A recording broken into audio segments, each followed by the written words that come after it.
આજે હવારમાં મેં થેપલા બનાવ્યા. રાજના ટિફિનમાં દહીં, થેપલા અને તેલ મરચું. ઇન્સ્ટાગ્રામની રીલમાં ઝાઝા ભાગ્યે રાજ મને હેર ઓઇલ કરતા નજર આવે છે ને, તો જો યુટ્યુબના મિની બ્લોગમાં ભાવું હોય. હા, મારે જ હેર ઓઇલ કરવાનું રહે છે. અને અમારા બેનને આવડે નહીં ને, તો એ રોતા રોતા ભણવાનું ચાલુ રાખે. હવે મારે પણ દહીં, થેપલા અને તેલ મરચું ખાવાનું છે. આપણે કાંઈ બીજું છે નહીં. પણ ત્યાં રાજ આવ્યા મારા માટે આઈસ્ક્રીમ કોન લઈને. હવે મજા આવશે લે. તો હું રાજ આવ્યા હતા સ્ટેન્ડ લેવા. તો મેં કીધું મને હારે હારે લેતા જાવ, મારે જીનુને લેવા જવાનું છે. 2:30 વાગી ગયા હતા, તો આજ 2:30 વાગે લેવા જવાનું હતું. તો રાજ પણ આવ્યા. મને કહે હાલ, જીનુ મને જોહે ને તો રાજી થઈ જાય. ઘરે આવીને બેયે નક્કી કર્યું હોઈ જવાનું. પણ બહાર વરસાદ આવ્યો ને, તો આપણે તો કાંઈક નું કાંઈક પલતું હોય.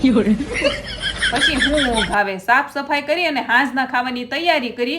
અને અમારા બેને બારે વાતું ચાલુ કરી. હવે આજ કમેન્ટમાં કહેજો, બપોરે વરસાદ આવે તો તમારે પણ મારી જેમ થાય કે કાંઈક નું કાંઈક પલતું હોય કે કેમ? તો મળીએ નેક્સ્ટ વિડીયોમાં. જય દ્વારકાધીશ. Like, share, subscribe.